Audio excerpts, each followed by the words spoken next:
folks. Welcome back to Cognitive Awareness with the Touch of God podcast. Today I've got episode 16, and we're going to be dealing with a concept called creating boundaries for our safety. First and foremost, folks, what are boundaries and why do we even need them? You can think of these as your tolerance levels for anything that happens around you. Examples would be like, are you willing to sacrifice something for the sake of something else? Will you allow someone to treat you badly? Will you accept responsibility for something you didn't do? Will you let someone yell at you? Will you stop using or drinking? Will you stop being taken advantage of by your family or your friends? You can also think of boundaries as laws created by you that you're going to try to never break. Like, I will no longer do this, or I will no longer do that. I will not let my children get vaccinated. Or, on the other hand, I will let my children get vaccinated. I will stop cursing.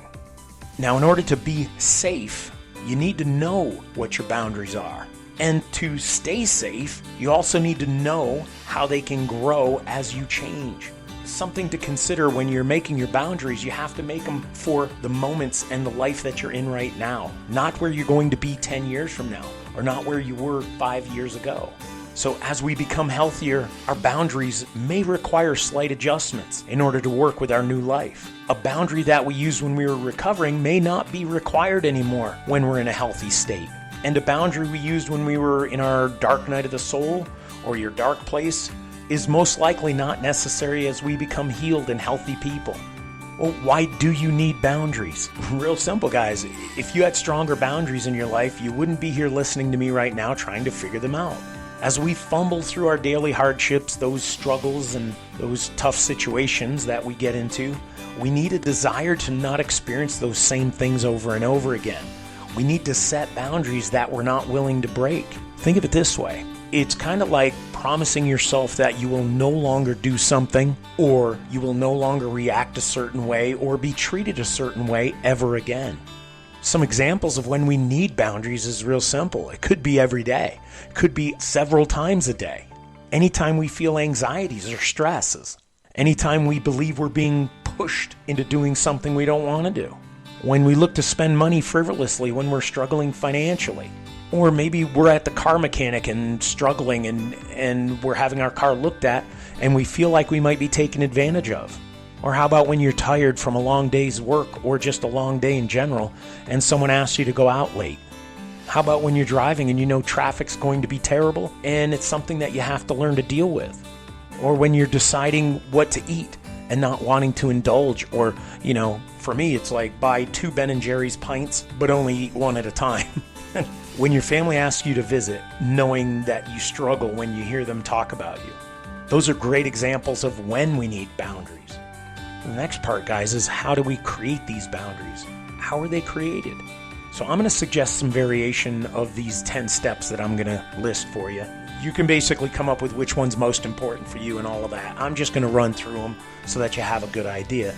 So the first concept is really setting a boundary for the sake of setting a boundary doesn't work. What I mean by that, folks, is you have to have an intention behind something like a boundary. Your intention must be on target, or you're not going to take it seriously enough. Doing anything without a proper intention means that you're not believing deeply that it's going to work, and why would you even bother putting the effort in if you're really not going to follow through? The second part is to create with a lot of determination. A boundary is basically useless and kind of a joke if you're not determined to adhere to it. It's like telling your kids to be quiet while you're on the phone, but when they continue to be noisy, you do nothing other than continue to tell them to be quiet. They're never going to change their behaviors because you don't change yours. So until you change or make something happen to bring a consequence to them, they're just going to keep making noise. The third piece, repeating efforts when they go astray. Doesn't mean repeat the problem. I'm talking about repeating your efforts for the boundary. Just like in a recovery process, when we slip up or fall, we have to get back up and try again. If you have the right intention and the right attitude about these boundaries, folks, they can and will work for you. And if you do slip up here and there, just try again the next time and just be a little more focused the next time. It isn't over if you slip up on a boundary. It's just over for that moment. We get to work towards the next moment. The fourth thing is kind of just like setting goals. Your boundaries must be something that you can actually accomplish. There's a thing called setting a proper boundary. and they're far more effective than a soft boundary. So the difference between that would be saying, I will never visit my family ever again, versus I have to keep my distance from my family and really kind of evaluate how well I can handle their comments before I go to another holiday gathering. Right? You can tell the difference between the two. One was kind of almost out of reach. I will never visit my family ever again. Whereas the other one that kind of gives you, you know what, I'm going to be safe about this. I need to keep my distance from my family and maybe not visit them for a couple of years. Or how about this one? I'm 12 hours sober. I will never drink again. That's essentially just setting that bar too high, right? Fifth step is keeping it simple. Just start with one aspect of your life and focus on it, and try only setting one boundary until you have that one boundary mastered. There's a phrase called integration, and integration means that you don't need to try to achieve it anymore. Rather, you end up having it locked down, and it's a solid boundary. It's something you do naturally without having to put effort to it. It becomes a natural part of your everyday occurrence. Don't get overloaded with trying to make 10 boundaries when you have a hard time just waking up or getting to work on time. One successful boundary is worth more than 10 spoken words. That means you're going to be steadfast in holding your boundary. You're not going to waver. The sixth piece is internal versus external boundaries. So it's very possible, highly possible actually, that you need to set your own boundaries before you can even attempt setting any for other people. If you don't have yourself figured out, there's no way that you can expect anybody else to adhere to yours. If you can't even hold true to one of your own boundaries, why would you expect someone else to? If you tell someone to stop texting you all the time, yet at the same time you're the one texting them all the time, what kind of boundary is that? Stop texting me. Stop texting me. Oh wait, I gotta send you something else. Stop texting me after I send you this. And this. Guys, you really have to own it. The seventh part is write your boundary on a piece of paper. When you take the time and effort to write something like this on a piece of paper or on a sticky note or something and stick it somewhere where you're going to see it clearly and at least several times a day, it's going to tend to be easier to accomplish. Make sure your note is clearly written and that there's no wiggle room with it. What I mean by that is it's kind of like you need the proper intentions to ensure your boundary sticks. Don't make a boundary that has the ability to be modified right away. Like, look, folks, you got to figure out how to do a boundary. Don't make a boundary that you can say, well, you know, maybe tomorrow I'll do the boundary tomorrow. Today I'm just going to ignore it. You can't do that. You have to have your guns ready. If you rely on the brain that got you into trouble to get you out, you're asking for more letdowns and to not accomplish your goals. Don't ask yourself to remember something when you can barely remember where your keys are. The eighth piece is, if you're working on external boundaries, you need to spell it out to those who it's going to affect. Clearly let them know what you're doing. Clearly let them know you have expectations from them. And clearly let them know that there are consequences to their actions. Now, folks, it's not me telling you to talk to people like they're kids. It's to just make it clear that if you don't honor my boundary, I'm going to take a more drastic measure. And that might mean, never seeing you again, never speaking to you again. So you have to have clarity in what you're trying to accomplish. The ninth part of this is to follow through with it. If you don't hold true to your boundaries, they're not going to have any effect on anyone, especially you. If you aren't backing it up, it's going to get run over. There's a saying, stick to your guns. I kind of mentioned it before. Stick to your guns means that you will do what you say. And some of the hardest things for energy suckers to do is to try to suck energy from someone with determination and willpower to have boundaries so that they can't suck our energies.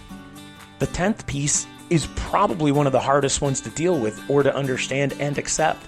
It's you got to be prepared to lose a lot of family and friends during this period. People don't like change, guys. And what they dislike more than change is when someone else changes. Change is one thing to people. But change without notice or drastic change can crush people. A preemptive strike means you're going to give notice before you make drastic life changes. Respect those people for their humanness, but respect you for your desires and efforts. If you set the tone for people and say, look, I'm making major changes in my life. I have to in order to be happy and healthy. What I'm doing with you, it's not part of those changes, so I have to change things. That means there's a good chance you won't see me anymore. Or there's a good chance Tuesday night bowling night's not going to happen because everyone drinks and I'm still working on not being an alcoholic. So there's a lot of heavy duty things that are going to come from this. And you know what? A lot of times our family has to be faded away, because a good portion of our struggles and our stresses in life may just be coming from our family. And I'm not just saying your mother and your father and your siblings. I'm talking about your husband, wives, children, cousins, aunts, uncles, grandparents. So try to remember these 10 items. Intentions. What are your boundaries for? What is your intention behind making boundaries? You got to stick to it. Determination. Never giving up. Be solid with everything you're trying to accomplish. Repeat. If you slip, stay the course. It's okay. You didn't fail. You stumbled. Attainability. Make your boundaries something you can actually do, not something that's completely far-fetched and way out of your capabilities. I said it at the beginning, is we make boundaries based on where we are now. Don't make boundaries based on where you're going to be, because you have no clue where you're going to be. You know where you are today. Make your boundary be set appropriately for today and attainable, something that you know you can do and have a very slim chance of faltering from it. Keep it simple. Don't try to do too much all at once. Let's start with one boundary and work with that. When you can figure out how to master that and make sure that everyone understands you and nobody breaks your boundaries, including you, then you know you can maybe go to a second or third. Don't try to leapfrog anything until it's solid and locked in. Fix you first. Don't expect others to adhere to your boundaries if you don't. So you better make sure whatever boundary you've got in place, you're ready to take action with that boundary and to deal with the consequences that come your way as well. Write it down. If you write something down and you post it somewhere you're going to see it often, it has a higher percentage of being accomplished. It's reminders. It's seeing it over and over again. Some days you might hate looking at it, but it's always going to be there to remind you. Clarity. Make it clear what you're doing and how you will be doing it. Make it clear to yourself and to anybody that it could possibly affect. Follow through. If you don't back up your words with actions, it is essentially an empty boundary. It has to be solid. You have to follow through with your actions. And the last one, guys, is prepare for the loss. Family and friends may not follow you through your changes. And it's a very common trend when you experience major changes in life. Good changes, bad changes, it doesn't matter. As you know, when we got to a dark place, we lost a lot of those people that were there when we were in a good place. And when we left our dark place, those people that were there with us in the darkness left as well when we started healing. So keep that in mind, folks. Be prepared for these situations. Be prepared to be absent from your family. It doesn't make a difference what they think about it. It doesn't make a difference how they're going to behave regarding it or who they're going to tell, because deep inside you, you know you're doing it for the right reason, especially if your family is part of the reasons you're creating boundaries. Family is not thicker than safety. Family is not thicker than your happiness. Everything has to take a back seat to it. You've got to fix you. And the best way to do it is creating boundaries like this and making sure that you're going to be safe through your healing so that you can ultimately become happy and healthy. Thank you very much, folks, for listening in. We're getting into some deeper podcasts coming soon. We're going to be breaking out a little bit more of the spirituality as well. So I hope to hear from you. I hope that you join me in the next podcasts. I've been having a blast doing all these podcasts with you, for you, and I hope I can continue as long as possible. Thank you so very much. God bless you all, and I will talk to you next time. Thank you again for listening in today, folks. Your time and energy is greatly appreciated. Please feel free to download these episodes, favorite them, share them, and even visit my YouTube channel, Yava-Coco Productions, for all the podcast playlists and for some insanely cool videos of my hiking adventures that I do in Sedona. That all helps me to continue to bring you more exciting podcasts and videos, both for healing, spirituality, as well as just kind of amazing videos of Sedona, Arizona. For those of you wanting to dig in a little deeper, maybe you're struggling with some inner issues, or you're in a recovery path from an addiction, or just looking for inspirational discussions about healing, check out all of my podcasts on your favorite podcast players.